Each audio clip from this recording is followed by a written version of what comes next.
Guadalajara siempre amanece con un sol que no perdona. Esa mañana, el calor se colaba entre las rendijas de las cortinas blancas del comedor, dibujando líneas de luz sobre el suelo. Yo estaba regando las macetas de romero que tengo junto a la ventana. 2 días había pasado sin darles agua, y las hojas se veían tristes, como cansadas de esperar. El olor a tierra húmeda me recordó que todavía quedaba vida en ese rincón, aunque a veces uno sienta que todo lo demás se marchita.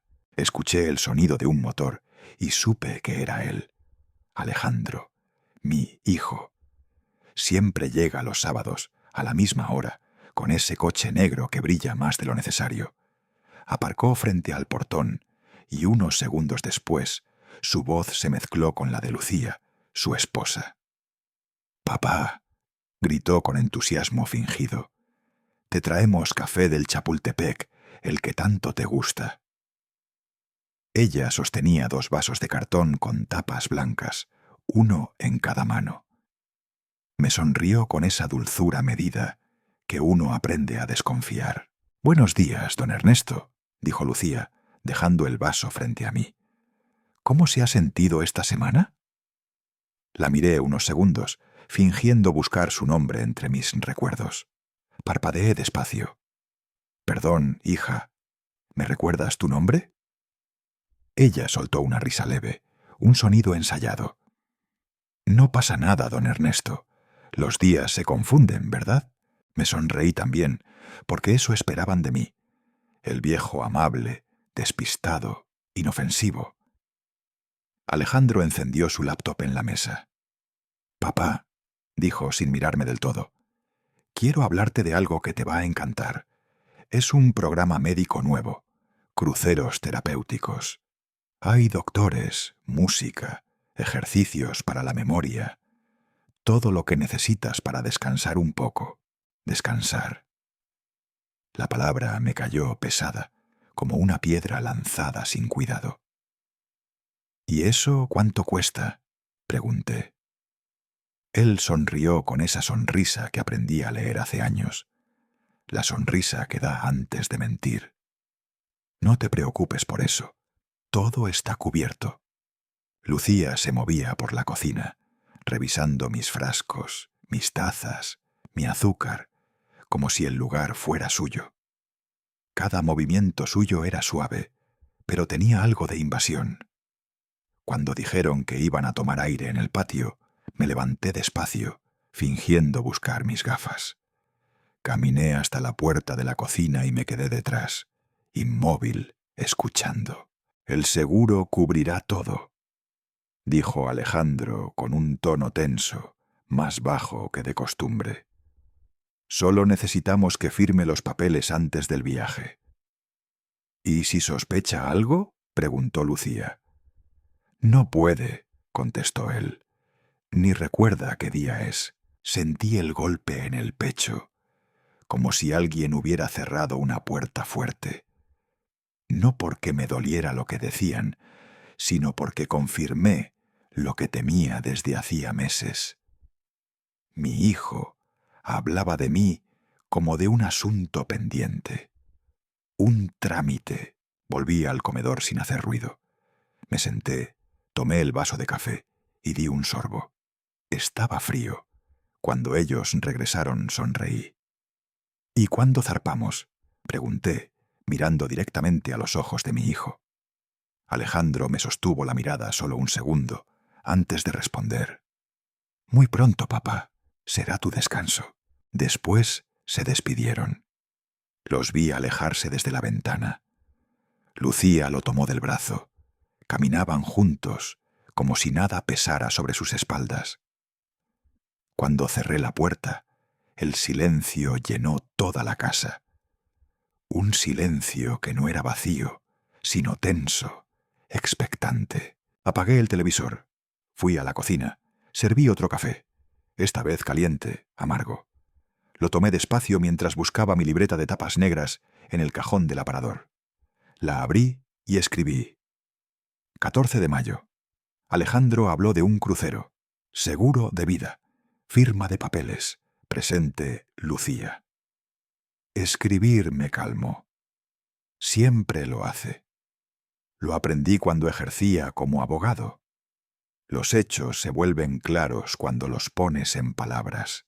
Al caer la tarde, Teresa Morales, mi vecina, pasó a saludar. Traía un flan envuelto en papel aluminio. Lo hice con leche condensada, como le gusta, dijo con su voz ronca de fumadora vieja. Nos sentamos en la terraza. Ella habló de sus nietos, del calor, del precio del gas. Yo la escuchaba a medias. En un momento le pregunté: Teresa, ¿tú crees que alguien podría envenenar a otro con café? Ella se rió, de esas risas que no saben si van en serio. Depende de la intención, don Ernesto. El café no mata solo. Cuando se fue, el flan seguía intacto en la mesa. Me quedé mirando cómo la luz del atardecer se apagaba en las paredes. Las sombras alargadas de las plantas parecían más vivas que yo. La noche llegó lenta. Encendí la lámpara del escritorio y saqué papel nuevo. Escribí una carta a Mercedes Díaz, una vieja colega de los tiempos del bufete. No mencioné nada de lo que escuché. Solo pregunté por su salud, por su hija, por los viejos amigos. Quería que reconociera mi letra, que recordara que aún existo. Eran las 2 de la madrugada, cuando el sueño seguía sin llegar. Fui al jardín. La tierra todavía conservaba el calor del día, pero el aire olía a humedad. Respiré hondo. En la casa de enfrente, el ventanal del despacho de Alejandro seguía iluminado. Pude distinguir su silueta moviéndose dentro. Me quedé observando, sin que él lo notara. No sentí rabia ni dolor.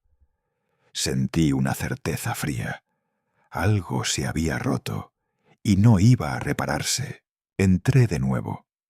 En la estantería encontré mi viejo libro de Derecho Civil, aquel que usábamos en la universidad. Lo abrí por casualidad, o tal vez no tanto, en un capítulo que hablaba de fraude familiar. Sonreí sin alegría. Saqué del cajón una tarjeta amarilla con un número telefónico que no marcaba desde hacía años, el de Mercedes. La guardé entre las páginas, como quien prepara un amuleto. Apagué la lámpara. El viento golpeó las ventanas, haciendo temblar los vidrios. Me senté en la cama, miré la oscuridad y susurré: si quieren jugar, yo también sé jugar. Y por primera vez en mucho tiempo, no tuve miedo del amanecer. La mañana siguiente despertó con un silencio extraño. No había canto de pájaros, ni el ruido del camión del gas que siempre pasa a las 8. Solo el tic-tac del reloj y el murmullo del agua en la cañería. Me levanté despacio, con la espalda tiesa, y abrí las cortinas. El sol caía pálido sobre las hojas del romero, que aún tenían gotas del riego nocturno. A los pocos minutos escuché el timbre. Era Lucía. Venía sola, vestida con un conjunto beige y un sombrero de ala ancha que apenas le daba sombra al rostro. Su perfume dulce entró antes que ella. Alejandro no pudo venir, dijo, dejando su bolso en la mesa. Tiene una reunión con unos clientes en Vallarta. Asentí sin decir nada. Ella sonrió, mostrando los dientes perfectos, y sacó una bandeja de la bolsa. Le traje café, como siempre. Esta vez es descafeinado. Le puse canela, le ayudará a dormir mejor. Su tono era suave, casi maternal, pero algo en sus ojos me recordó la calma de una serpiente antes del salto. Agradecí el gesto, tomé la taza con ambas manos, aspiré el aroma. Demasiado dulce. Gracias, hija, le dije, y di un pequeño sorbo, solo para que viera que lo hacía. Cuando ella se levantó para ir al baño, me acerqué a la ventana y vertí la mitad del café en la maceta del romero más grande. La tierra lo absorbió rápido, como si también tuviera sed de secretos. Al volver, Lucía me observó con una sonrisa tranquila. ¿Le gustó? Sí, está suave, respondí, mirando el fondo de la taza. Ella pareció satisfecha. Me acarició el hombro y se despidió. Descanse, don Ernesto. Le hará bien dormir más. Esperé a escuchar el sonido del motor del coche, alejándose antes de mirar de nuevo la taza. Al fondo, un rastro blanco se resistía a disolverse. No era azúcar. Con la cucharilla raspé un poco de ese polvo y lo guardé en una bolsa plástica que tenía del pan del día anterior. Pasé la mañana inquieto. No era miedo, era algo más sutil, la sensación de estar dentro de un tablero donde alguien más movía las piezas. Fui hasta la tienda de Julio, el muchacho que conozco desde que era niño. Él estaba ordenando cajas de refrescos. Julio, le dije, ¿sabes si el laboratorio de la universidad todavía acepta muestras para análisis? Me miró, extrañado. Creo que sí, don Ernesto. Mi primo trabaja ahí. Puedo darle el número de un técnico, Raúl. Muy serio, de confianza. Le agradecí y anoté el número en la parte posterior de mi recibo del gas. De regreso a casa, el calor comenzaba a apretar. En el camino, pensé en cómo había cambiado mi vida en tan poco tiempo. Antes, las visitas de Alejandro eran motivo de alegría. Ahora, cada una me dejaba un sabor amargo, como ese café. Por la tarde llamé a Raúl. Le dije que tenía una muestra de un suplemento que me recetó el médico y que quería asegurarme de que no fuera falso. «Tráigala mañana al laboratorio, señor», dijo. «No le tomará más de 5 minutos». Colgué, respiré hondo y me serví un café de mi propia cafetera, con granos que yo mismo había molido. El olor a romero del jardín se mezclaba con el del café recién hecho. Era un aroma limpio, sin mentiras, pero decidí no esperar. Salí con la bolsa en el bolsillo y tomé el autobús hacia la universidad. Raúl resultó ser un joven de unos 30 años, con bata blanca y manos inquietas. «¿Esto es lo que quiere analizar?», preguntó mirando la bolsita. «Sí», mentí. «Es un complejo vitamínico. Solo quiero estar seguro». «Está bien. Le llamo en un par de días. Si resulta ser algo raro, le aviso de inmediato». Le agradecí y salí del laboratorio sintiendo que había dejado una parte de mi miedo allí dentro. Crucé la calle y entré en una cafetería pequeña frente al campus. Pedí un expreso doble. Me senté cerca de la ventana, observando el tráfico. Fue entonces cuando la vi. Lucía, sentada en un rincón, el teléfono pegado al oído, la mirada baja. Hablaba despacio, casi susurrando, pero la voz se le colaba entre el murmullo de la gente. «Sí, el crucero está confirmado. Sale de Mazatlán el 14. El médico ya firmó el informe. No alcancé a oír más. Mi corazón dio un salto, pero el resto de mi cuerpo permaneció quieto. Fingí no haberla visto. Terminé el expreso. Pedí un café de olla para llevar y salí por la puerta trasera. En la calle, el aire me supo más pesado. Esa noche, de regreso en casa, encendí el viejo portátil. Busqué cruceros desde Mazatlán 14 de junio. 3 empresas ofrecían salidas ese mismo día. Las coincidencias me hicieron sonreír con ironía. Imprimí los itinerarios y los guardé junto a mi libreta con la tarjeta de Raúl. Cuando el reloj marcó las 9, escuché que alguien llamaba al timbre. Era Teresa, mi vecina, con un par de herramientas en la mano. «Vengo a devolverle sus tijeras, don Ernesto», dijo, «y a pedirle el favor de revisar el aspersor del jardín, que se me rompió otra vez». La invité a pasar, y mientras revisábamos la presión del agua, le pregunté casualmente: ¿sabe algo de los barcos que salen de Mazatlán? Ella sonrió. Mi hijo Juan trabaja en la marina. Si quiere saber de barcos, él es el indicado. ¿Por qué pregunta? Simple curiosidad, contesté evitando su mirada. Nos despedimos. Su risa se perdió por el pasillo, y poco después la casa volvió a su silencio habitual. A medianoche, los faroles de la calle proyectaban sombras alargadas sobre mi pared. Escuché un motor detenerse frente a mi portón. Me acerqué despacio y miré entre las cortinas.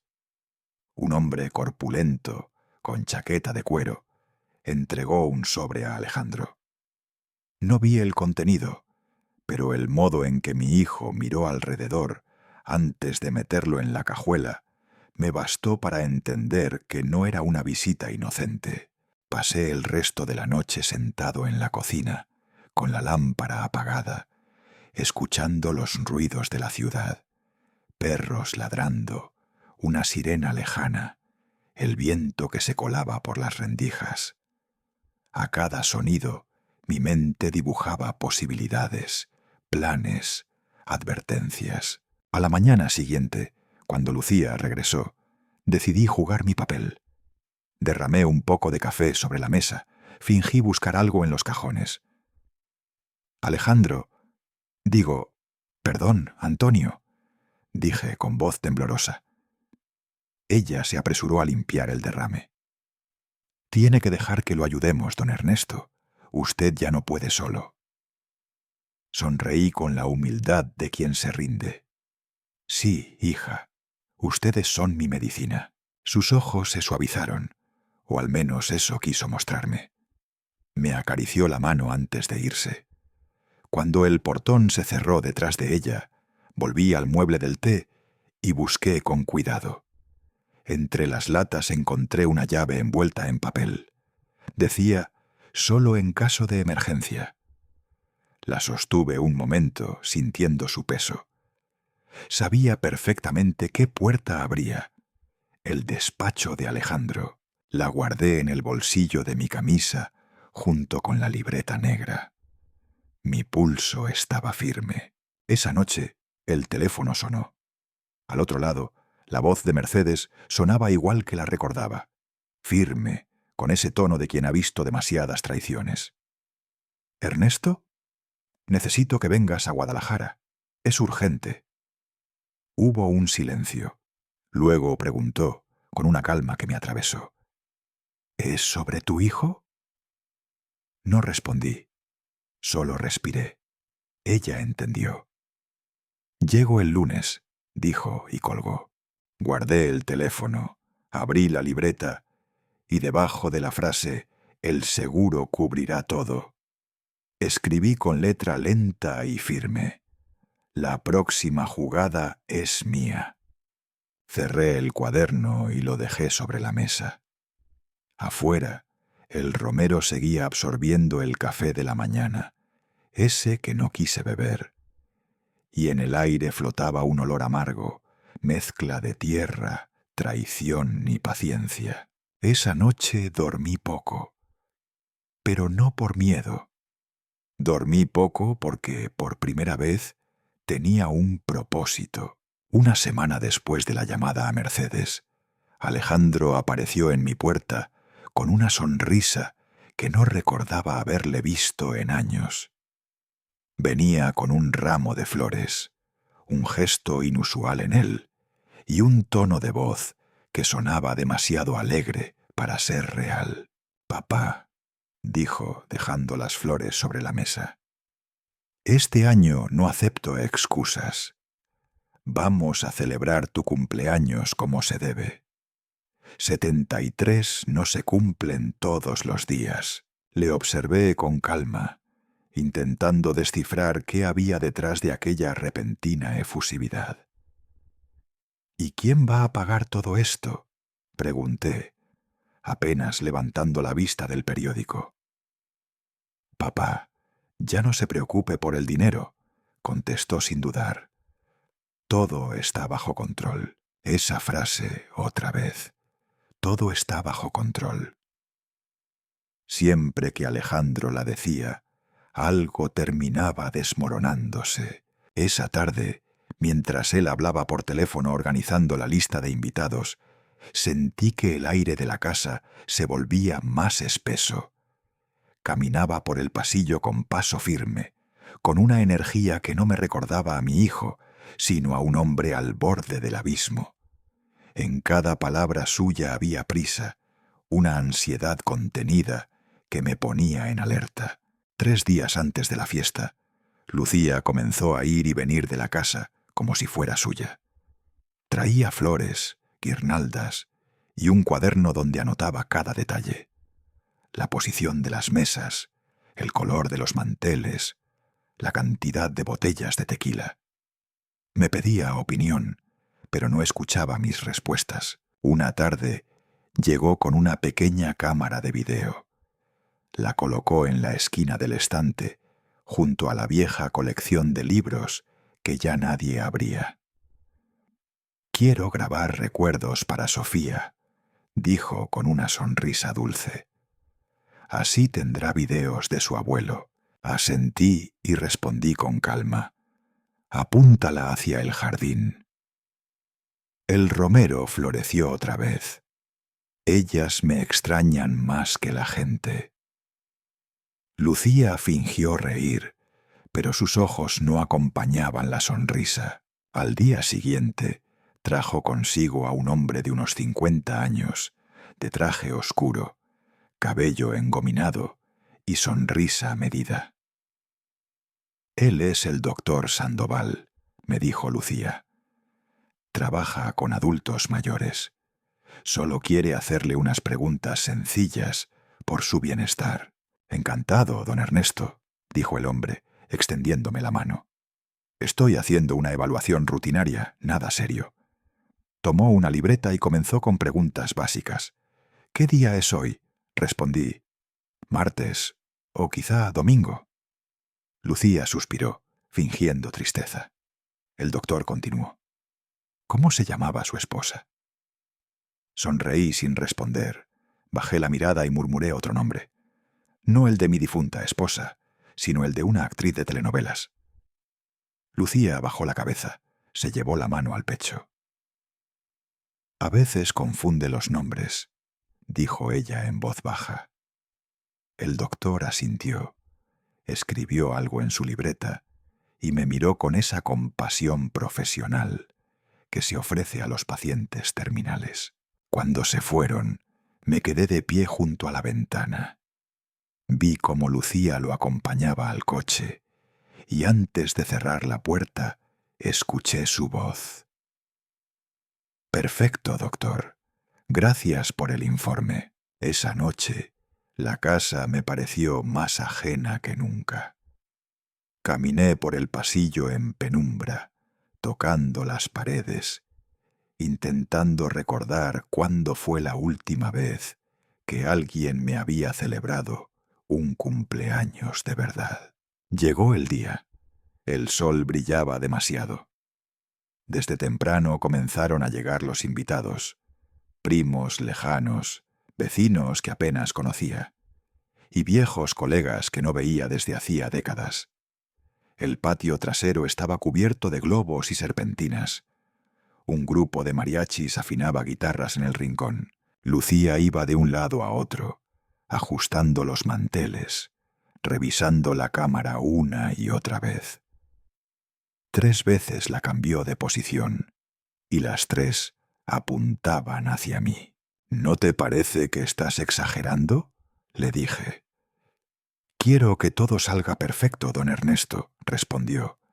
«Es un día importante». En el centro del jardín, Alejandro levantó una copa de tequila y golpeó con fuerza la mesa. «Por mi padre, el hombre más sabio que conozco», gritó, con una voz que buscaba aprobación más que cariño. La gente aplaudió. Algunos reían, otros grababan con sus teléfonos. Yo levanté mi vaso de agua y fingí sonreír. Entre la multitud vi a Sofía, mi nieta. Vestía un vestido azul claro, el cabello recogido y un ramo de flores en las manos. Se acercó a mí con la timidez de quien sabe que algo no encaja. «Abuelo», dijo, «¿usted se siente bien?» «Sí, hija», le respondí. «Todo está bien, por ahora». Ella frunció el ceño, pero no dijo más. Cuando comenzaron a cantar las mañanitas, fingí olvidar la letra. Miré a mi alrededor como si no entendiera nada. Algunos invitados rieron suavemente. Lucía se llevó las manos a los ojos, fingiendo emoción. Alejandro me abrazó ante todos, y el flash de una cámara nos congeló en un cuadro que me pareció grotesco. Después del brindis, sirvieron pastel. Era de chocolate, el favorito de mi esposa. Me pregunté quién le habría dicho a Lucía ese detalle. Lo probé por cortesía y me supo a ceniza.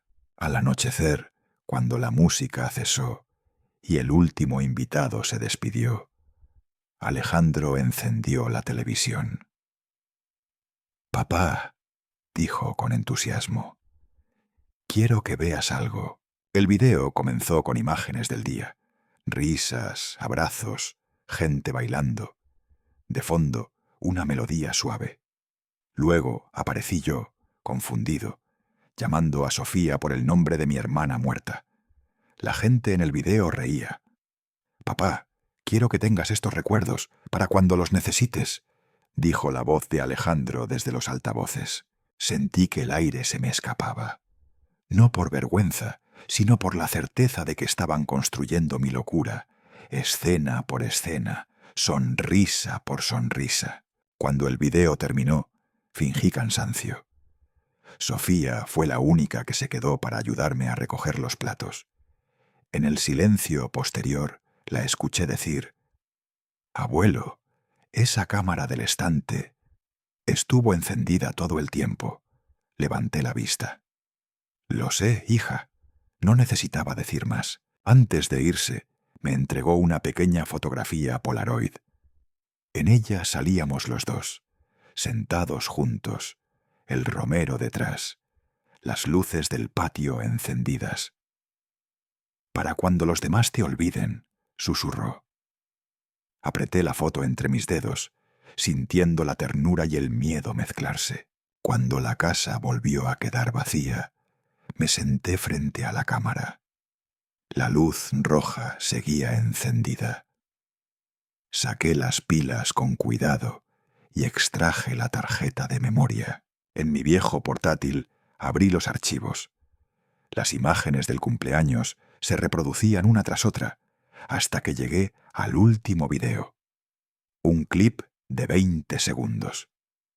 Lucía frente a la cámara, ajustando el enfoque, mirando hacia alguien fuera de cuadro. «Graba bien», dijo con voz baja, «que parezca más perdido». El silencio que siguió fue largo, como una cuerda tensándose. Guardé el archivo en un disco duro externo, junto con mis notas y la copia del informe médico que aún conservaba. Todo tenía sentido. Estaban fabricando una historia, y yo era el personaje principal. Un viejo senil, confundido, listo para un accidente que nadie cuestionaría. Cerré la computadora, miré la mesa vacía, los globos desinflándose en el suelo, las velas del pastel aún humeantes. Tomé mi libreta, la abrí en la última página y escribí: «Hoy grabaron mi funeral con pastel». Apagué la luz. El eco de la fiesta aún flotaba en el aire, mezclado con el olor del romero del jardín. Y por primera vez comprendí que no estaban celebrando mi cumpleaños. Estaban ensayando mi despedida. 2 días después de la fiesta, la casa aún olía a flores marchitas y pastel rancio. Los globos que habían quedado en el jardín flotaban medio desinflados, como si también se hubieran cansado de fingir alegría. Yo pasé la mañana recogiendo los restos, con la calma de quien limpia un escenario, después de una obra que no piensa repetir. Fue entonces cuando se me ocurrió la excusa. Fingí estar buscando un regalo de cumpleaños atrasado para Alejandro. Una forma inocente de entrar en su santuario, su despacho. «Lucía», le dije esa mañana, mientras ella limpiaba las copas. Pensé regalarle a Alejandro una pluma antigua. Tengo una guardada, pero quiero escribirle una nota y dejarla en su escritorio. Lucía alzó la vista, visiblemente incómoda. «Está muy desordenado, don Ernesto. Déjelo, yo se la entrego cuando llegue». Sonreí, levantando las manos como si me rindiera. «Claro, hija, solo quería sorprenderlo». «No se preocupe», añadió ella secando un vaso con un paño. «Hay papeles de trabajo por todas partes. Nada interesante, nada interesante». Esa fue la confirmación que necesitaba. Por la tarde, Alejandro salió diciendo que tenía una reunión con un socio en el centro. Lo vi desde la ventana, caminar con paso rápido, teléfono en mano. Cuando su coche se perdió tras la esquina, sentí cómo el aire de la casa se hacía más liviano. Esperé unos minutos por si Lucía regresaba, pero no lo hizo. Saqué la llave del bolsillo de mi camisa, la que había guardado desde hacía días, envuelta en un papel que decía «Solo en caso de emergencia». El despacho estaba al final del pasillo, junto a la escalera. La puerta, de madera oscura, siempre me había parecido demasiado pesada para una casa tan pequeña. Inserté la llave, giré lentamente, y la cerradura cedió con un clic suave. No encendí la luz. Solo corrí un poco la cortina, lo suficiente para que un rayo de sol iluminara el escritorio. El olor del lugar me golpeó. Una mezcla de papel viejo, perfume barato y humo de cigarrillo. Sobre la mesa había una pila de carpetas abiertas, documentos bancarios, sobres sellados y en medio su laptop encendida. La pantalla mostraba una hoja de cálculo con cifras que no entendí del todo, pero los números eran grandes, demasiado grandes. Me acerqué, saqué mi teléfono y comencé a tomar fotografías, una por una. La primera carpeta tenía el logo azul de Marvida Seguros. Al abrirla, el nombre resaltaba como una herida. Póliza de seguro de vida. Asegurado, Ernesto Ramírez Ortega. Beneficiario, Alejandro Ramírez Ortega. Me quedé quieto, respirando hondo. Las manos me temblaban un poco, pero no por miedo. Era rabia contenida, una rabia fría que solo los viejos conocemos, la que se acumula durante años de silencios tragados. Pasé a la siguiente carpeta. Era un contrato de préstamo de los Halcones Financiera. En letras grandes, negras, la deuda, 4.250.000 pesos. En la última página, una nota escrita a mano. Si no pagas antes del día 20, tu padre pagará por ti. Cerré los ojos un instante. Sentí un pinchazo en el pecho, pero no de tristeza. Era decepción, esa que se siente cuando uno descubre que el hijo que crió con principios ahora cree que el dinero puede borrar el pasado. Seguí revisando. Abrí el cajón del escritorio y encontré otra carpeta, sin nombre, solo una etiqueta que decía «Confidencial». Dentro, un informe médico en formato PDF, con membrete del doctor Sandoval. Lo abrí en la computadora. Informe médico. Alzheimer del señor Ernesto Ramírez, firmado por doctor Sandoval. Paciente presenta síntomas severos de desorientación, pérdida de memoria y tendencia al delirio. Se recomienda cuidado permanente y supervisión familiar. Ahí estaba todo. El guión de mi desaparición. Un diagnóstico falso que justificaría cualquier cosa.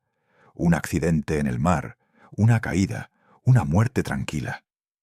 Sentí un escalofrío. Cerré el archivo y conecté mi memoria USB. Copié todo el documento. Cuando el progreso llegó al 100%, lo saqué y lo guardé en el bolsillo interior de mi camisa, junto al corazón. Antes de irme, abrí una libreta marrón que estaba al lado del monitor. En la portada decía Proyecciones financieras. Al principio solo había columnas de cifras y gráficos, pero entre las páginas, casi escondida, encontré una frase escrita con la letra de Alejandro. Papá ya no es el mismo, no sufrirá, nosotros tampoco. Tuve que sentarme. Mis piernas ya no me sostenían. Miré alrededor. Las fotos familiares, los diplomas enmarcados, el reloj de pared que había sido mío y que él había tomado sin preguntar. Todo parecía parte de una farsa montada para mi final. Entonces escuché pasos, tacones. Lucía. Apagué la computadora, cerré la carpeta, guardé todo en su lugar. Crucé la habitación en silencio. Salí por la puerta lateral que daba al jardín y me escondí tras el viejo cactus que planté hace años. Por la ventana la vi entrar. Revisó el escritorio, tocó los papeles, miró hacia el monitor apagado. Luego sacó su teléfono.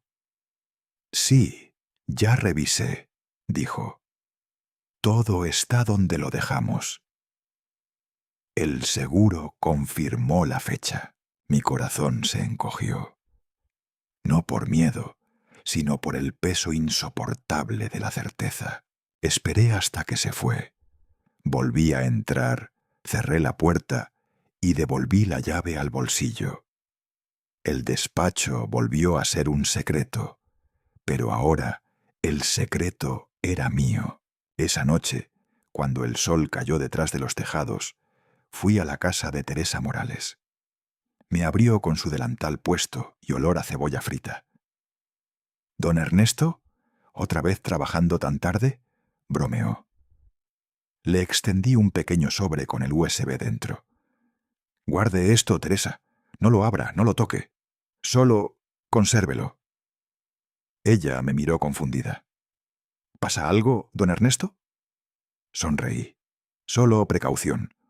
A veces los hijos se olvidan de quién los crió». Ella no preguntó más. Me ofreció una taza de té que rechacé con suavidad. Al volver a casa, encontré un sobre la mesa de la cocina. No tenía sello ni remitente, solo mi nombre escrito con la letra de Alejandro. Dentro, una nota breve. «Nos vemos pronto, papá. No te preocupes por nada». Me senté, la leí 3 veces. Cada palabra sonaba como una amenaza disfrazada de cariño. La doblé y la guardé dentro de mi libreta, junto a las otras pruebas. Después de cenar un poco de pan con queso, marqué el número de Mercedes. Contestó al primer timbrazo. «¿Sí?» «Ya tengo lo que necesitamos», dije. Se escuchó un breve silencio. Luego su voz, firme, como si nunca hubieran pasado los años. «Entonces empieza el juego». Colgué despacio. La casa estaba en penumbra. El viento hacía golpear suavemente las ramas del romero contra la ventana. Me acerqué al escritorio, saqué la pluma antigua que había mencionado a Lucía y la coloqué sobre la mesa, junto a una hoja en blanco. A su lado dejé el pequeño USB plateado. Lo observé un largo rato. Brillaba con la tenue luz del pasillo, frío, silencioso. Parecía una bala aún sin disparar.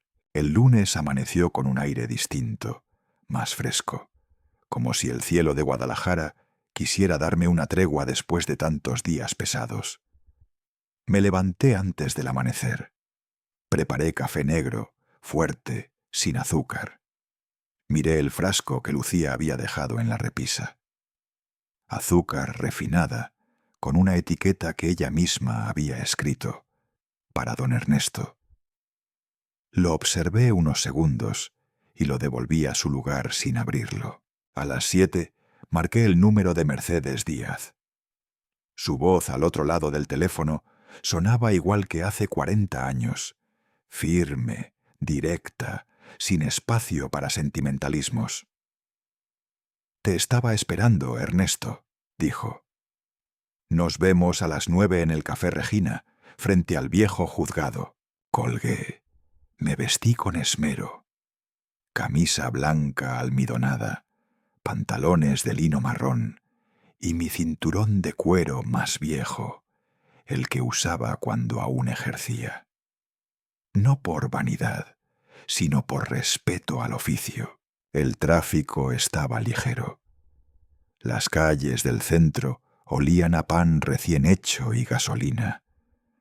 Caminé despacio, recordando los años en que Mercedes y yo discutíamos casos en esos mismos tribunales, cuando todavía creíamos que la ley podía salvarlo todo. El Café Regina seguía igual que siempre. Mesas de madera gastadas, un radio antiguo sonando boleros viejos y un aroma constante a café recién molido. Mercedes estaba en el rincón del fondo, con un maletín negro a su lado y las gafas apoyadas en la punta de la nariz. Me miró sin levantarse. «Pensé que tarde o temprano me llamarías», dijo sin preámbulos. «Nunca fuiste buena con los saludos», le respondí, sonriendo débilmente. Saqué el pequeño USB plateado de mi bolsillo y lo puse sobre la mesa. Ella lo tomó con cuidado, como si fuera un arma cargada. «¿Qué hay aquí?», preguntó. «Contratos de seguro, documentos bancarios y un informe médico falsificado», dije sin rodeos. «Todo con mi nombre». Mercedes encendió su laptop y conectó el dispositivo. Revisó los archivos uno por uno, moviendo apenas las cejas. Cuando terminó, soltó un suspiro que sonó a cansancio más que a sorpresa. «Tienen todo planeado. Si mueres en el mar, será un accidente natural. No pagan impuestos, pero cobran seguro». Asentí en silencio. No había nada que agregar. Ella me observó unos segundos más, como intentando calcular cuánto tiempo llevaba viviendo en ese silencio. «¿Confías en alguien más aparte de mí?», preguntó. «En la ley», respondí. «Y en Sofía, mi nieta». Ella asintió sin ironía. Sacó su teléfono y llamó a alguien. «Registro civil, por favor», dijo. «Soy la licenciada Díaz. Necesito confirmar si un tal Alejandro Ramírez presentó un poder general sobre los bienes de su padre, Ernesto Ramírez Ortega». Mientras esperaba la respuesta, me quedé mirando por la ventana. Afuera, la vida seguía su curso. Un vendedor ambulante gritaba ofertas, una pareja discutía bajito, un niño perseguía una pelota. El mundo continuaba, ajeno a los pequeños infiernos privados. Del otro lado del teléfono se escuchó una voz femenina. «Sí, licenciada. El poder fue presentado hace 3 semanas. Está legalmente registrado». Mercedes apretó los labios y cortó la llamada. «Primero, revocamos ese poder», dijo con decisión. «Luego, cambiamos tu testamento». Saqué mi vieja pluma y firmé los documentos que ella redactó allí mismo, sobre la mesa manchada de café. El trazo de mi firma tembló apenas, pero fue suficiente para sentir que volvía a tener control sobre mi destino. Después salimos juntos y caminamos hasta su vieja notaría en la calle Juárez. El edificio olía a papel, tinta y polvo antiguo. El joven secretario me reconoció enseguida. Don Ernesto, Un honor verlo otra vez, dijo, sonriendo con respeto. Los años no pasan en vano, contesté. Mercedes redactó la revocación, la firmó y selló el sobre con cera. Luego preparó mi nuevo testamento. Dejaba la casa y mis ahorros a Sofía, y una parte a una fundación para estudiantes de derecho sin recursos. Voy a guardar una copia en mi caja de seguridad, dijo al salir. Si desapareces, la policía tendrá todo. Eres una abogada de los fantasmas, le respondí con media sonrisa. Y tú, un fantasma que aún no se deja enterrar, replicó. Nos despedimos sin abrazos, como hacen las personas que se entienden sin decirlo. Esa tarde, caminé por el centro con un extraño sentimiento de alivio. Por primera vez en semanas, tenía la certeza de que no estaba completamente solo. Antes de volver a casa, pasé por una tienda de electrónica. El vendedor, un joven con peinado extravagante, me atendió con entusiasmo. ¿Qué necesita, señor? ¿Cámaras de vigilancia? Tenemos varios modelos. Algo pequeño, discreto, dije. Que grabe sin llamar la atención. Me mostró un par de cámaras diminutas, del tamaño de una moneda. Compré 2. ¿Protección contra ladrones? Preguntó, sonriendo. Algo peor, le respondí. Contra la familia. Al llegar a casa, instalé una en el comedor, dentro de la lámpara del techo, y otra en el salón, entre los libros. La conexión con el móvil funcionó a la perfección. A las 8 de la noche, Lucía llegó con una bandeja de comida, pollo en salsa y un termo de café. Pensé que no había cenado, dijo, siempre con ese tono dulce que a otros podría engañar. Gracias, hija, respondí. ¿Y mi café con canela? Aquí lo tiene, dijo, sirviendo una taza. Le sonreí, la dejé sobre la mesa y esperé a que se fuera. Cuando escuché el ruido del portón, la vertí en el fregadero, dejando el vaso húmedo para que pareciera usado. Luego me senté en el sillón y revisé la transmisión en el teléfono. Las cámaras mostraban la casa en silencio, cada rincón iluminado por la tenue luz de las lámparas. En la grabación aún se veía la sombra de Lucía saliendo por el pasillo. Escribí en mi libreta. Hoy la ley volvió a mi lado. Dormí mejor esa noche. Tal vez por el café que yo mismo había preparado, o porque el miedo empezaba a volverse una herramienta, no un enemigo. A la mañana siguiente, un mensaje de Mercedes me despertó. Todo en orden.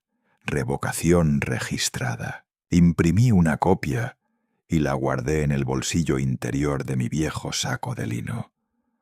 Aún tenía ese olor a despacho y tinta seca. Poco después sonó el teléfono.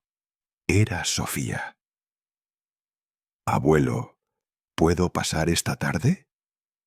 Claro, pero trae pan dulce, el de la panadería de la esquina, el que huele a infancia. Cuando llegó, el sol caía tibio sobre el jardín. Le pedí que me ayudara a cortar las ramas secas del romero. Mientras trabajábamos, ella me hablaba de sus clases, de los exámenes, de la universidad. El romero se seca, le dije, pero siempre vuelve a vivir, igual que yo. Ella rió, sin entender. Antes de irse, mencionó algo que me heló la sangre. Papá y mamá dicen que el viaje será largo. ¿Te invitaron a ir? Pregunté. No, dijeron que sería algo íntimo. Asentí, fingiendo indiferencia. Llévate estos panes, le dije, entregándole una bolsa. Tal vez me dé hambre en el mar. ¿Mar? Preguntó confundida. Nada, hija. Solo una forma de decir que a veces Uno se cansa de tierra. La acompañé hasta la puerta y la vi alejarse calle abajo, con el pan en la mano y la inocencia intacta. Esa noche, mientras el cielo se teñía de un rojo profundo, recibí un nuevo mensaje de Mercedes. El capitán Morales, de la Policía Marítima, ya tiene la copia del expediente. Si intentan algo, no podrán hacerlo sin dejar rastro. Cerré el teléfono y miré hacia el jardín. El viento movía las ramas del romero y su aroma llenaba el aire. Escribí la última frase del día en mi libreta. Si me llevan al mar, el mar no me tragará. Apagué la luz y me quedé sentado un rato, escuchando el silencio. Por primera vez, el silencio no me pareció enemigo. Era el sonido exacto de la ley, esperando su momento. 3 días después recibí la llamada que esperaba. Era Raúl, el técnico de la universidad. Su voz sonaba nerviosa, como quien ha visto algo que no debería. «Señor Ramírez», me dijo, «analicé la muestra. Contiene benzodiazepina. Es un sedante fuerte, de uso médico. No debería estar en un café». Guardé silencio unos segundos, dejando que el peso de esas palabras se acomodara en mi mente. «Gracias, Raúl. Le agradezco su tiempo», respondí al fin, con voz baja. «Esto queda entre nosotros». «Por supuesto», contestó él. «Nadie sabrá nada». Colgué y me quedé un rato mirando la taza vacía sobre la mesa. El olor del café aún flotaba en el aire, dulce, engañoso. Una trampa disfrazada de rutina. Saqué un sobre del cajón, metí un billete dentro y escribí su nombre. Lo entregaría más tarde, como agradecimiento por su silencio. A partir de ese día, no volví a aceptar nada que viniera de Lucía. Ni café, ni sopa, ni palabras dulces. Todo lo que ofrecía tenía el sabor de la sospecha. Comencé a preparar mi propio café. Caminé hasta el Café La Parroquia, cerca del Mercado Libertad. Era un local pequeño, con aroma a granos recién tostados y paredes cubiertas de fotografías antiguas. El dueño, un hombre gordo con bigote, me atendió con cortesía. «¿De qué tipo lo quiere, don?» «Entero, sin moler. Puro arábica», respondí. «Quiero sentir el olor mientras lo muelo yo mismo». «Eso ya casi nadie lo hace», dijo él sonriendo. «Por eso sigo vivo», repliqué, medio en broma. De regreso en casa, llené el molino manual, girando la manivela lentamente. El sonido del metal raspando los granos era hipnótico. Cada mañana repetía el ritual: hervir el agua, verterla despacio, esperar el primer aroma. Ese café era más que bebida. Era mi forma de afirmar que aún tenía control sobre mi vida. Comencé también a caminar alrededor del jardín, cada día un poco más lejos. El aire de la mañana traía el olor del romero, la albahaca, el tomillo. Respiraba hondo. Mis manos dejaron de temblar y mi voz recuperó la firmeza perdida. Una tarde, mientras barría el patio, escuché el motor familiar del SUV de Alejandro. Llegó sin avisar, con su sonrisa educada y los lentes de sol aún puestos. «Papá», dijo sorprendido al verme trabajando, «¿no deberías estar descansando?» Le respondí sin levantar la vista. «Descansaré en el mar». Se rió, pero su risa sonó seca. Sacó un sobre de su chaqueta y lo puso sobre la mesa. «Aquí están los boletos. Salimos de Mazatlán el 14. Cabina doble, todo incluido». Detrás de él apareció Lucía, sosteniendo una maleta de muestra. «Le preparamos ropa ligera», dijo, «y no olvide su medicina». Asentí despacio, tomando el sobre. «El mar cura todo», dije, «incluso las mentiras». Ellos no contestaron. Alejandro fingió revisar el teléfono.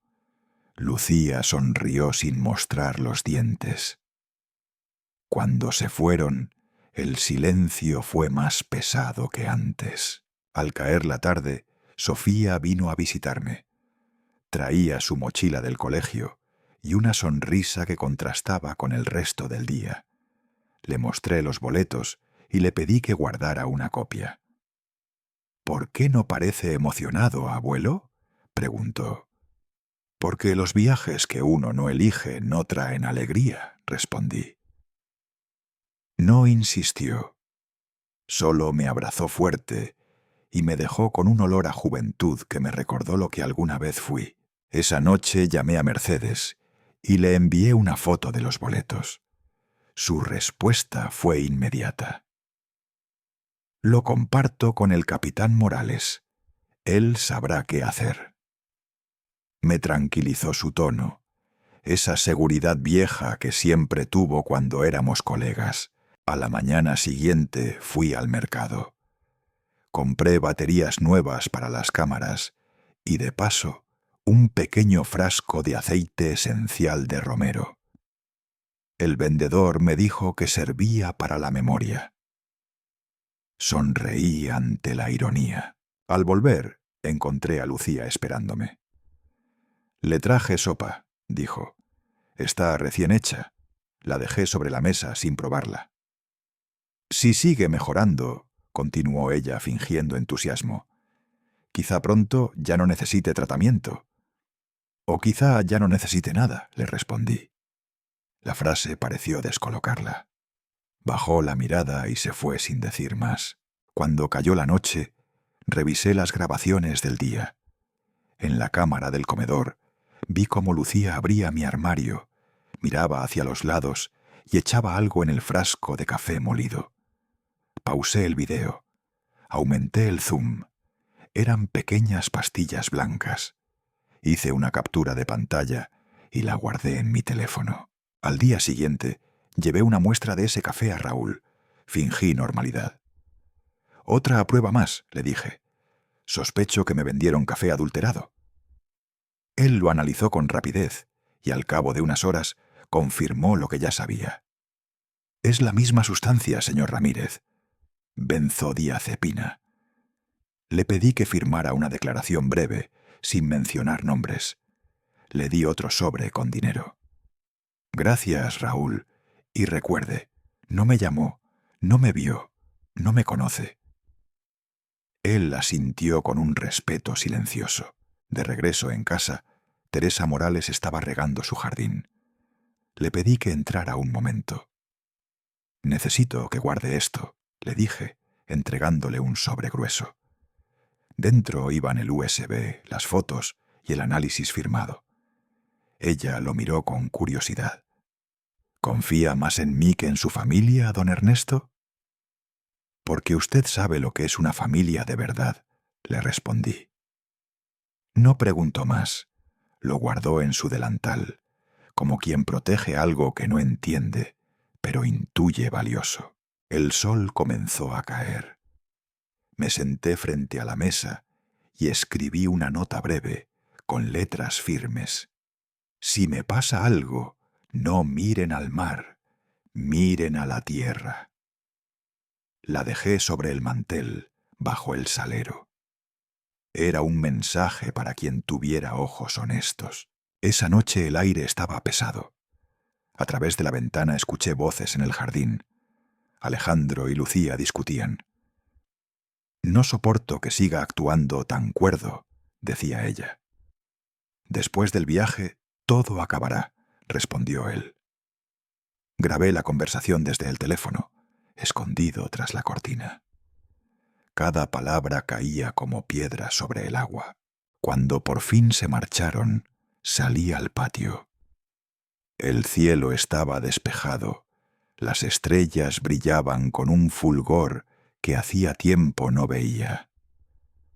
Respiré hondo. «El romero huele a vida», susurré. «Y yo ya huelo a justicia». Entré en casa y preparé los últimos detalles.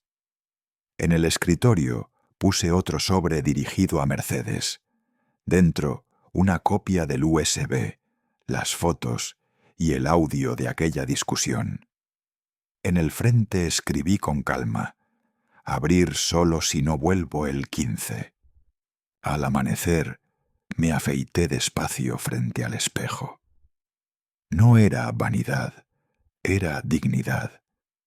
Me puse una camisa limpia, el reloj de mi boda y unas gotas de aceite de romero en las muñecas. El aroma me dio fuerzas. Caminé hasta la oficina de correos del barrio. El empleado, un joven distraído, selló el sobre sin mirarlo 2 veces. ¿Destino?, preguntó. Guadalajara, dije, a nombre de la licenciada Mercedes Díaz.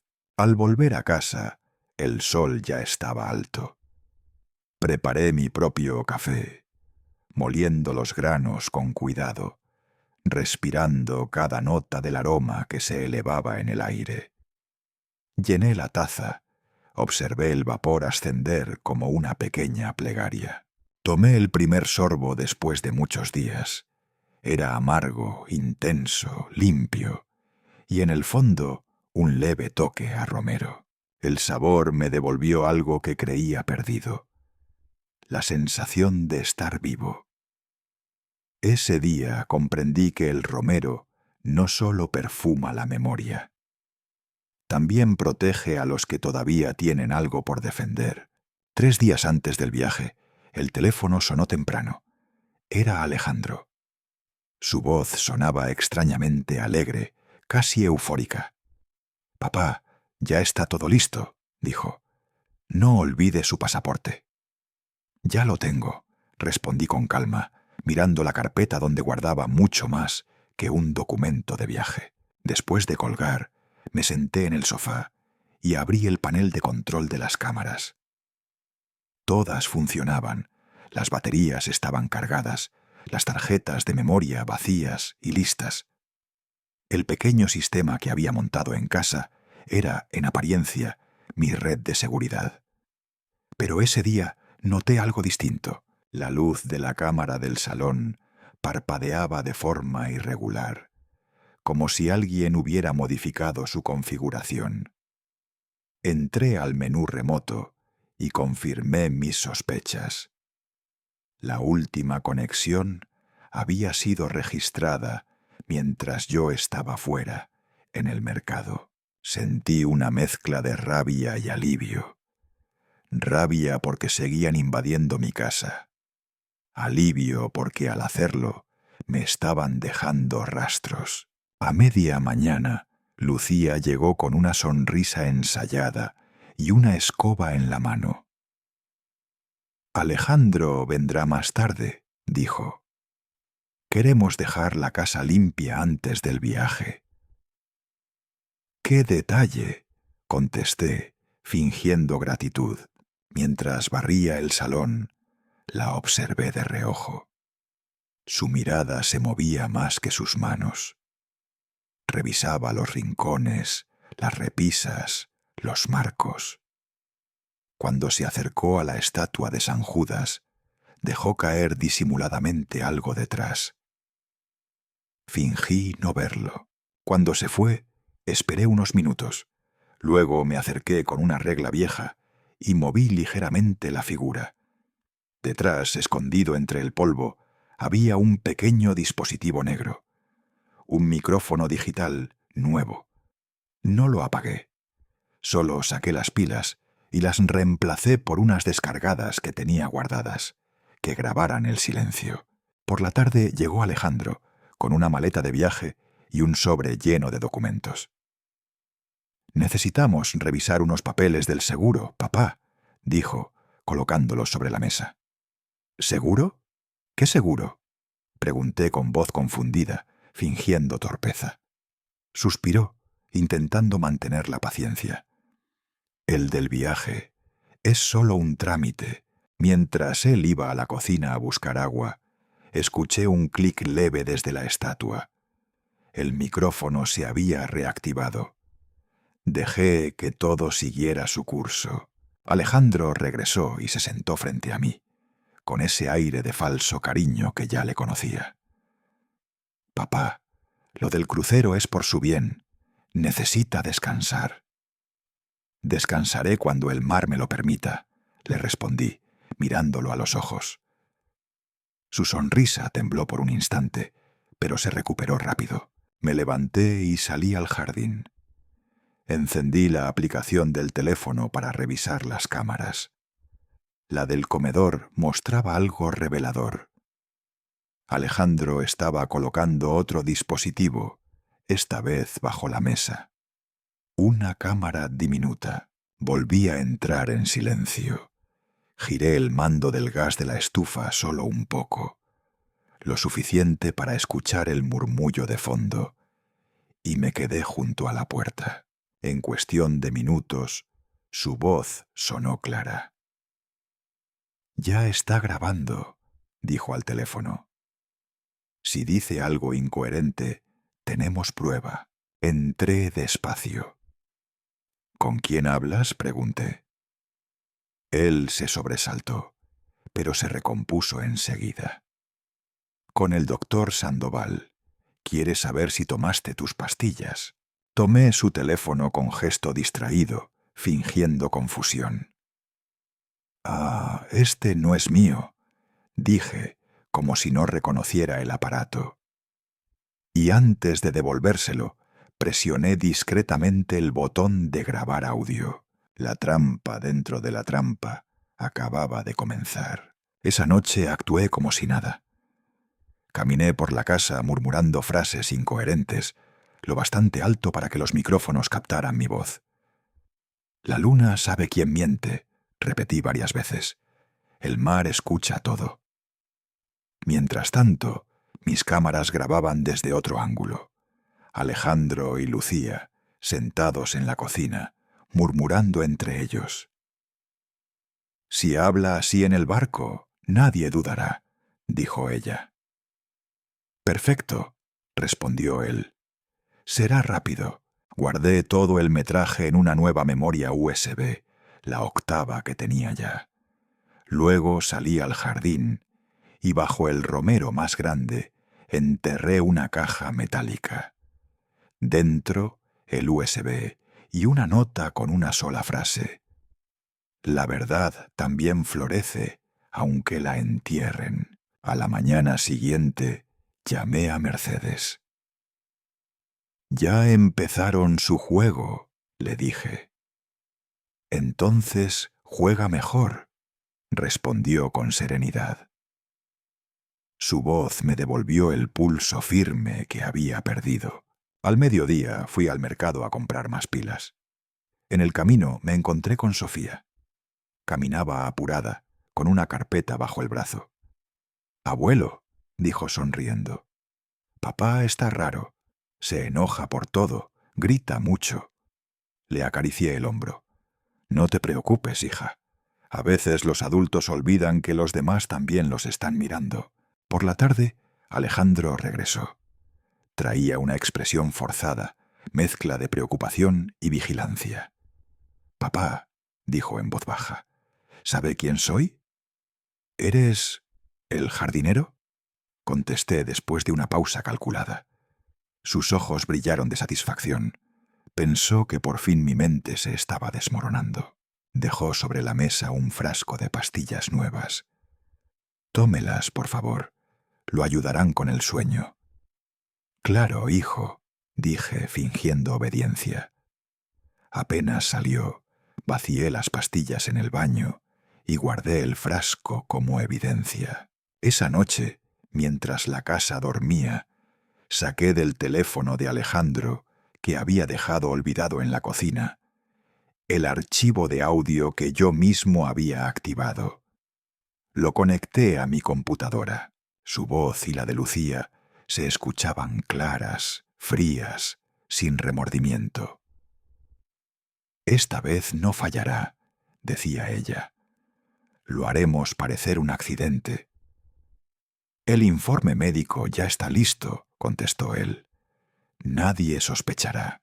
Guardé el archivo, lo renombré y lo envié de inmediato a Mercedes con un breve mensaje. Ya no son suposiciones. Esa misma madrugada, mientras preparaba un té, noté algo distinto en el aire. Un silencio denso, expectante. Fui al porche y miré hacia la calle. A lo lejos, el SUV negro de Alejandro estaba estacionado. No bajó. Solo esperó unos minutos y luego se fue. Revisé las cámaras de nuevo. En la grabación se veía cómo entraba a la casa poco antes de medianoche. Revisaba mis papeles, mi escritorio, y finalmente conectaba un USB en mi laptop. A la mañana siguiente, lo primero que hice fue revisar el ordenador. Había un archivo nuevo. Última voluntad, MP4. Lo abrí. En el video se me veía hablando solo, diciendo frases sin sentido, las mismas que había dicho a propósito frente a los micrófonos, pero esta vez editadas con cortes, superposiciones y un tono lúgubre. Habían transformado mi actuación en prueba de demencia. Reí, una risa seca, sin alegría, pero llena de certeza. Abrí el explorador de archivos, seleccioné el video y cambié su nombre. Prueba de intento de fraude MP4. El mismo veneno que prepararon ahora se volvería contra ellos. El amanecer llegó lento, con esa luz dorada que hace que todo parezca más verdadero. Me senté a escribir una nota breve, con letra firme. Querido hijo, dejé de actuar. La doblé con cuidado. La metí en el bolsillo interior de mi saco y cerré los ojos un momento. Afuera, el viento agitaba las ramas del romero, haciendo que su aroma llenara la casa. Pensé en Sofía, en Mercedes, en Teresa, en todos los pequeños testigos silenciosos que ahora guardaban fragmentos de mi verdad. Por primera vez en mucho tiempo no sentí miedo.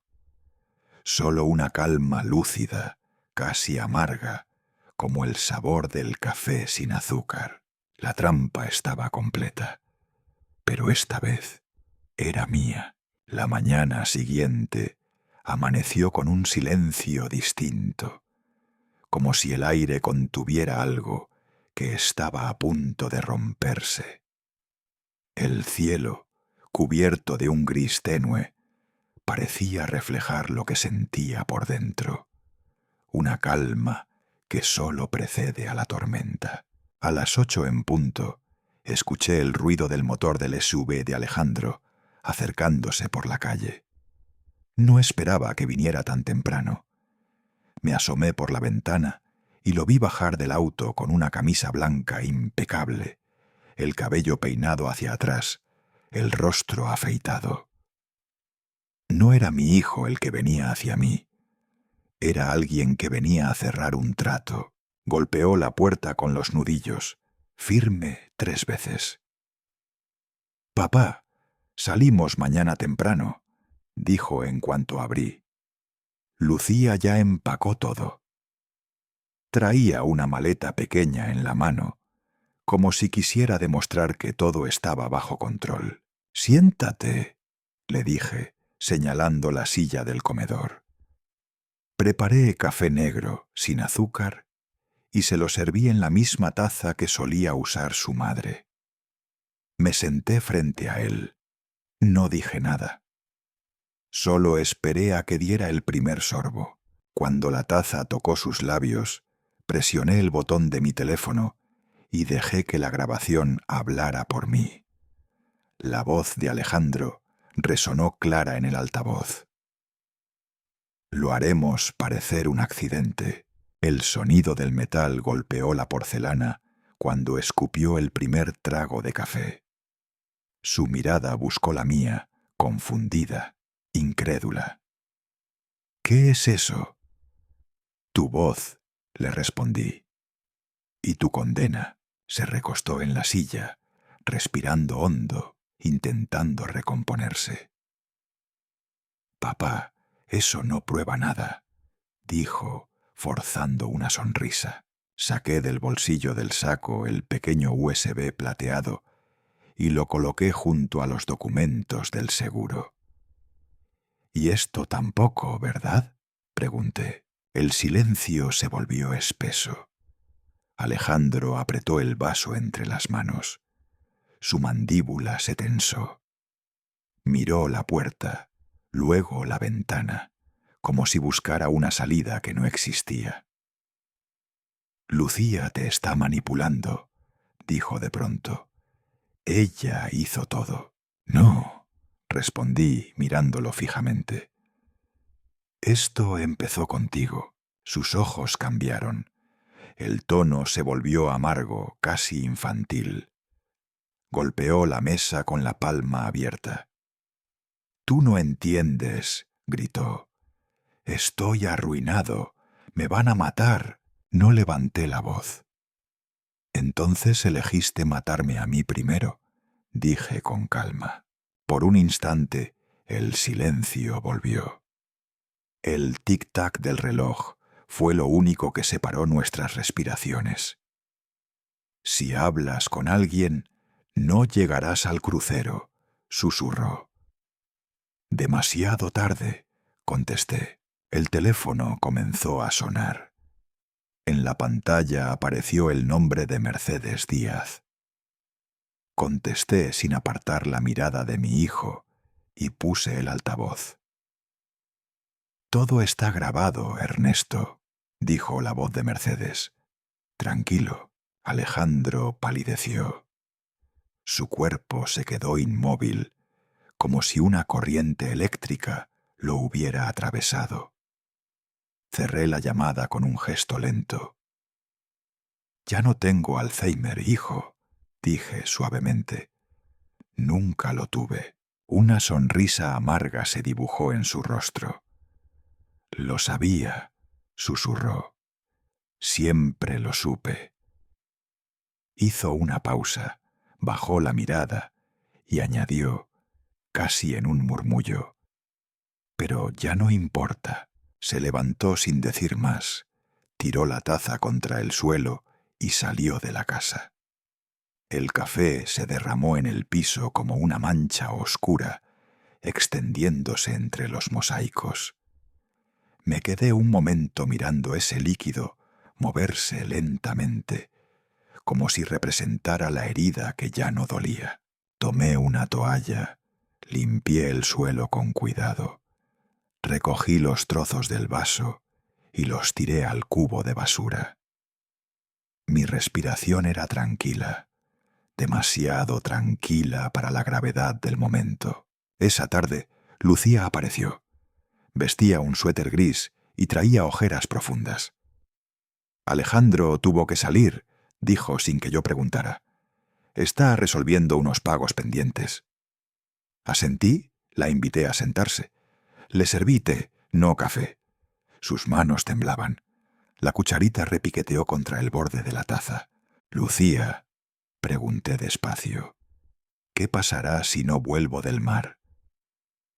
Levantó la vista, sorprendida, pero no dijo nada. Solo susurró: «Usted descansa, nosotros seguimos». No supe si era amenaza o confesión, tal vez ambas cosas. Cuando se fue, el sol ya se estaba poniendo. La casa se llenó de esa luz anaranjada que hace que todo parezca más viejo, más frágil. Llamé a Sofía. «¿Puedes venir esta noche?», le pedí. «Claro, abuelo», dijo. «Llevaré pan dulce y jugo». Llegó al caer la tarde, con su sonrisa de siempre, ajena al peso de todo lo que la rodeaba. Me abrazó fuerte. Le entregué un pequeño sobre. «Guárdalo», le dije. «Si algo pasa, llévaselo a Mercedes Díaz. Prométeme eso». «¿Qué está pasando, abuelo?», preguntó preocupada. «Nada que el mar no pueda lavar», contesté. No insistió. Solo asintió y me besó la frente antes de irse. Cuando cerré la puerta, la casa volvió al silencio. Me senté en el escritorio y abrí el cuaderno donde llevaba meses escribiendo todo. En la última página tracé una frase con mi letra firme. Hoy el hijo se convirtió en juez y acusado. A medianoche un ruido me despertó. Me levanté sin encender la luz. Por la ventana del pasillo vi el reflejo de unos faros frente al portón. El sube negro de Alejandro estaba allí. Él bajó, encendió un cigarrillo. La brasa iluminó su rostro por instantes. Ojos hundidos, mandíbula apretada. Un hombre que había perdido la paz. Fumó en silencio, mirando hacia mi casa. Luego arrojó la colilla al suelo y volvió al auto. Lo vi alejarse, las luces traseras perdiéndose en la distancia. Cerré la cortina y regresé a la mesa. Encendí una vela, solo una, y observé cómo la cera se derretía lentamente. Pensé en cómo las familias pueden convertirse en campos de batalla y cómo el amor, cuando se corrompe por el miedo y el dinero, se vuelve el juez más cruel. No sentía odio, solo una especie de resignación lúcida, el entendimiento de que la sangre no absuelve a nadie. Esa noche dormí poco. Soñé con un tribunal vacío, en el que yo mismo era testigo, acusado y juez. Al despertar, el aire olía a café y romero.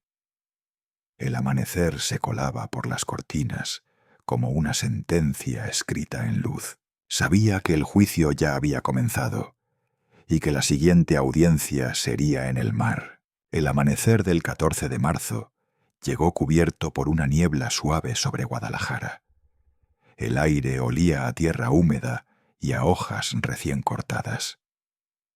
Puse sobre la cama mi vieja maleta de cuero, aquella que había acompañado a mi esposa y a mí en nuestros primeros viajes. No tenía mucho que empacar. 2 camisas, un par de pantalones, un cuaderno y un pequeño sobre con semillas de romero. Cada prenda que doblaba era una especie de despedida. No de la vida, sino de la farsa. Había interpretado mi papel con paciencia, con cuidado, y ahora el escenario se mudaba al mar. A las 7 en punto, escuché el motor del SUV. Alejandro tocó el claxon una sola vez, corto, seco. Al abrir la puerta, lo vi sonriendo, vestido con una camisa azul celeste y lentes oscuros. Lucía lo acompañaba, envuelta en un perfume dulce que me dio náusea. ¿Listo, papá?, preguntó él, tomando la maleta de mis manos antes de que pudiera responder. Listo, dije, aunque lo que llevaba dentro no era equipaje, sino pruebas. Subí al asiento trasero. El auto olía a ambientador barato. Lucía encendió la radio y un bolero antiguo comenzó a llenar el silencio. Contigo aprendí. Cantaba un hombre con voz gastada, y por un instante pensé que aquel disco podría haber pertenecido a mi juventud, antes de que todo se torciera. ¿Está emocionado, don Ernesto?, preguntó Lucía, girando apenas la cabeza. Sí, contesté. Siempre quise ver el mar una última vez. Ella sonrió, creyendo haber ganado algo que ni entendía. Alejandro se concentró en el camino, con las manos tensas sobre el volante. Atravesamos los llanos de Sinaloa, con sus campos secos y las montañas a lo lejos. Cada kilómetro era un paso más hacia el juicio final, que él aún no sabía que ya estaba escrito. Cuando llegamos a Mazatlán, el aire cambió. El olor a sal se mezclaba con el de combustible y pescado. El puerto hervía de gente. turistas riendo, niños corriendo, vendedores ofreciendo sombreros de paja. Yo observaba en silencio. No era el paisaje lo que me conmovía, sino el hecho de estar todavía de pie, dueño de mi voluntad. Un hombre joven con una placa que decía Marvida Cruises nos recibió en la entrada del muelle. «Bienvenidos al crucero de la serenidad», anunció con voz ensayada. Me entregó un folleto con letras doradas. 5 días en alta mar. Desconexión total. Alejandro y Lucía presentaron nuestros pasaportes y boletos. Yo fingí torpeza, dejando que mis manos temblaran al entregar el mío. «¿Perdón?», dije. «Los años no perdonan». El empleado sonrió con condescendencia. «Perfecto. Todo según el plan». Subimos por la pasarela. El sonido del mar era profundo, como un corazón enorme latiendo bajo mis pies. Una vez dentro, un asistente me condujo a mi cabina. Era pequeña, con una ventana circular que dejaba pasar la luz del mediodía. A los pocos minutos, Alejandro asomó la cabeza por la puerta. «Descanse, papá», dijo. «La primera noche siempre es difícil». Cerró la puerta desde fuera. Escuché el clic del cerrojo. Esperé a que sus pasos se alejaran. Luego, saqué del calcetín la pequeña llave que había traído conmigo. La introduje por la rejilla de ventilación y con un giro cuidadoso abrí desde dentro. La puerta se abrió con un crujido suave. Caminé por el pasillo fingiendo buscar el baño. La mayoría de los pasajeros estaban en cubierta. Subí despacio, apoyándome en el pasamanos, hasta llegar al nivel del sol. El viento era fuerte y me golpeaba el rostro. La luz dorada del atardecer hacía que el mar brillara como una extensión infinita de cobre líquido. En la distancia vi a Lucía conversando con un marinero. Sus gestos eran precisos y en un momento señaló hacia la baranda del costado. Cuando notó mi presencia, cambió de tono enseguida. «Solo preguntaba por la cena, don Ernesto», dijo sonriendo demasiado. «Ah», respondí. Yo pensaba que preguntaba por el clima. Pasé a su lado y me detuve junto al borde. Miré hacia abajo. El agua era oscura y profunda, rugiendo con una fuerza que no tenía nada de pacífica. Esa noche, Alejandro me invitó a cenar en una sala privada del restaurante principal. Lucía ya estaba allí, con un vestido rojo y una copa de vino medio llena. Sobre la mesa había velas y platos cubiertos con campanas de plata. «Por nosotros», dijo Alejandro, levantando su copa. «Por la familia», respondí, levantando la mía. El vino tenía un sabor agrio, metálico. No bebí más que un sorbo. «Tiene sabor a despedida», murmuré. Lucía sonrió. «Toda despedida merece un brindis», dijo. Me levanté lentamente. «Voy a tomar aire». El vino me marea. Me acerqué a la baranda exterior. El metal estaba frío. Podía sentir el peso de su mirada detrás de mí. «Papá», dijo Alejandro con voz suave, «mire qué bonito el mar». «Sí», respondí. «Muy bonito. Para morir». El silencio que siguió fue casi eterno. Sentí cómo se acercaba, paso a paso, detrás de mí. Pero antes de que pudiera decir o hacer algo, una voz metálica rompió el momento. «Atención, pasajeros. Favor de permanecer en sus cabinas. Inspección rutinaria». Lucía soltó la copa. Alejandro se giró sobresaltado.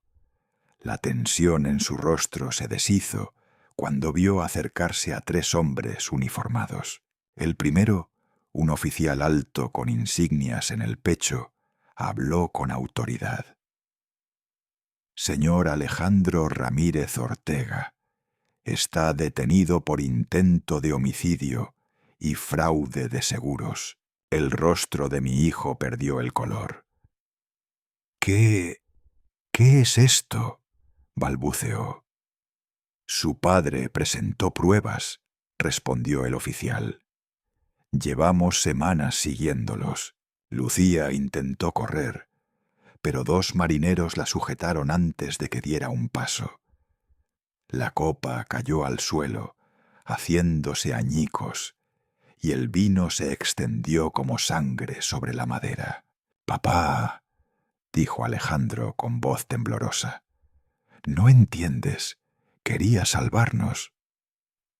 Lo miré con una calma que me sorprendió a mí mismo. «Ya no hay nada que salvar, hijo. El teniente Morales, el mismo que Mercedes había contactado, se acercó y me entregó un sobre sellado. «De parte de la licenciada Díaz», dijo. «Todo el operativo fue grabado». Asentí. El oficial leyó los derechos en voz alta mientras los esposaban. Lucía lloraba, repitiendo que no sabía nada. Alejandro no dijo más, solo bajó la cabeza. Cuando los vi alejarse escoltados, el viento del mar se llevó las últimas palabras que nunca nos dijimos. Me quedé solo junto a la baranda, mirando la línea del horizonte. El sol se hundía lentamente, tiñendo el océano de un rojo espeso. En el reflejo del vidrio de la puerta vi mi rostro cansado, las arrugas profundas, pero mis ojos estaban claros. No era el rostro de un hombre vencido. Era el de alguien que había sobrevivido a su propio hijo. Regresé a mi cabina. Sobre la cama, el pequeño cuaderno de notas me esperaba abierto por la mitad. Saqué una pluma y escribí con letra firme: «Hoy no me lancé al mar. Hoy lancé mi miedo». Guardé el cuaderno en el bolsillo interior de mi chaqueta. El sonido grave del barco, al iniciar su regreso, retumbó por todo el casco, como un corazón enorme despertando. Me asomé por la ventana redonda. Las luces del puerto se alejaban poco a poco. Afuera, el mar seguía rugiendo, pero dentro de mí, por primera vez en mucho tiempo, había silencio. No era el silencio de la resignación, era el de la paz. El silbato del barco sonó una vez más, un lamento largo, profundo, y su eco se perdió entre las olas. Aquella no fue mi despedida del mundo, fue la suya. Han pasado 6 meses desde aquel crucero, 6 meses desde la última vez que vi el mar y el rostro de mi hijo entre los brazos de la ley. Volví a Guadalajara cuando el verano comenzaba a secar los campos y el aire olía a polvo caliente. El sol caía sobre los tejados rojos con una fuerza que parecía querer borrar cualquier sombra del pasado. Lo primero que hice fue cambiar las cerraduras. Luego pinté las paredes, una por una, cubriendo las manchas de los años y los fantasmas que habían vivido allí conmigo. Tiré los muebles viejos, las sábanas con olor a encierro, las tazas que alguna vez tocaron sus manos. La casa, por fin, respiraba distinto, sin miedo, sin mentiras. Cada mañana preparo mi café con los mismos granos que compro en el mercado de Libertad. Los muelo lentamente, escuchando el sonido del metal, el mismo que me recuerda que sigo vivo. Me siento en el porche con la radio encendida, y mientras el locutor habla de fútbol y política, yo miro el jardín. El romero creció alto, verde y fragante. Sus hojas ya me llegan a las rodillas. Cuando el viento sopla, la fragancia inunda todo el patio. A veces pienso que esas plantas entienden más del alma humana que muchos hombres. Sofía viene todos los fines de semana. Trae sus libros, sus apuntes de derecho y una sonrisa que parece nacida del sol. Se sienta en la mesa de la cocina, me cuenta historias de la universidad, de los debates, de sus profesores. Los maestros dicen que tengo su misma forma de pensar, me dijo un día riendo. Entonces tienes futuro, respondí, y ella soltó una carcajada que llenó la casa de vida. Sobre mi escritorio conservo una fotografía. Ella y yo en aquel cumpleaños, antes de que todo se derrumbara. Es la única que quedó intacta. El resto se fue con la marea del pasado. Una tarde de octubre, el cartero llamó a la puerta. Llevaba en la mano un sobre grueso, amarillento, con un sello del Centro de Readaptación Social de Culiacán.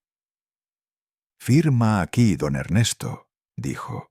Reconocí la letra del remitente antes de abrirlo. Alejandro Ramírez Ortega. Me senté, abrí el sobre con cuidado. Dentro había una carta escrita a mano, con tinta corrida, como si las lágrimas se hubieran mezclado con el arrepentimiento. «Perdóname, papá. Pensé que podía controlarlo todo. Creí que el dinero resolvería lo que el amor no pudo.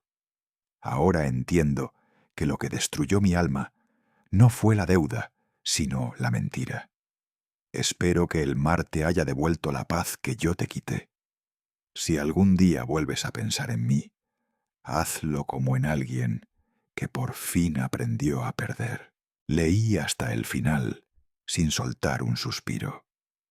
Luego doblé la carta y la guardé en el cajón del escritorio. No sentí rencor, tampoco compasión. Solo un silencio largo, profundo, como una oración sin palabras. Esa tarde me puse los guantes de jardinería y salí al patio. Arranqué la hierba seca, removí la tierra y rocié agua sobre las raíces del romero. El olor me envolvió como una vieja canción. Teresa Morales cruzó la calle con un canasto en la mano. «Le traje tamales calientes», dijo sonriendo. «Gracias, Teresa», respondí. Ella miró alrededor, respiró el aire. Parece que su casa respira otra vez. «Sí», le dije, «hasta el romero huele a paz». Comimos juntos en el porche, bajo la sombra. Hablamos de cosas simples, el calor, el mercado, la vida. Por un momento, todo parecía normal. Esa noche, cuando encendí la televisión, las noticias hablaban sin emoción. Condena de 22 años por intento de homicidio y fraude de seguros. Alejandro Ramírez Ortega y su esposa, Lucía Ortega, permanecerán en prisión en Culiacán. Apagué el televisor antes de que la voz terminara la frase. No necesitaba escuchar más. Abrí la ventana. El aire nocturno entró, fresco, limpio. Afuera cantaban los grillos. Sobre la mesa encontré otro sobre, pequeño, con el sello del despacho de Mercedes Díaz. Dentro había una nota corta, escrita con su letra firme. «Caso cerrado, justicia servida. Cuide su jardín, viejo zorro». Reí en voz alta por primera vez en meses. Serví un poco de tequila, solo un sorbo, y brindé en silencio con la noche. Antes de dormir, tomé mi cuaderno de siempre y escribí una nueva frase. «El miedo es un veneno lento. Hoy aprendí a respirar sin él». Al día siguiente, Sofía llegó temprano, con una carpeta bajo el brazo, y la emoción en la voz. «Abuelo, escribí mi primer ensayo», dijo. «Se llama El derecho a la verdad en la vejez». Se sentó a mi lado y lo leyó en voz alta. Hablaba sobre la dignidad, sobre el derecho de los ancianos a ser escuchados, a no ser tratados como cargas, a no ser invisibles. Cada palabra era una semilla nueva que caía en mi corazón. Cuando terminó, me miró en silencio, buscando aprobación. «Está perfecto», le dije. «El mundo necesita abogados que recuerden que la justicia no tiene edad». Se despidió con un beso y se fue caminando por la calle polvorienta. Me quedé observando su figura alejarse, pequeña, luminosa. El sol caía despacio. La luz dorada tocaba los tallos del romero, que brillaban como si guardaran dentro toda la memoria del verano. Fui al cobertizo. Saqué el pequeño sobre de semillas que había llevado en el crucero. Abrí un surco en la tierra y las dejé caer con cuidado.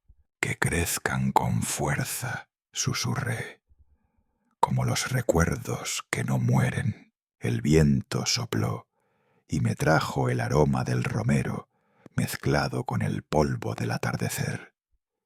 Sentí una paz que no había sentido en años, una paz que no pedía nada, solo existir. Volví a sentarme en el porche.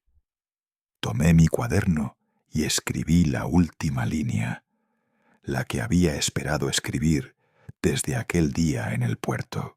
No desaparecí en ese crucero, volví a ser yo.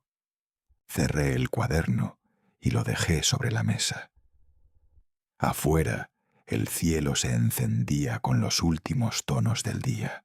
El viento pasó sobre las plantas, haciendo bailar las hojas de romero.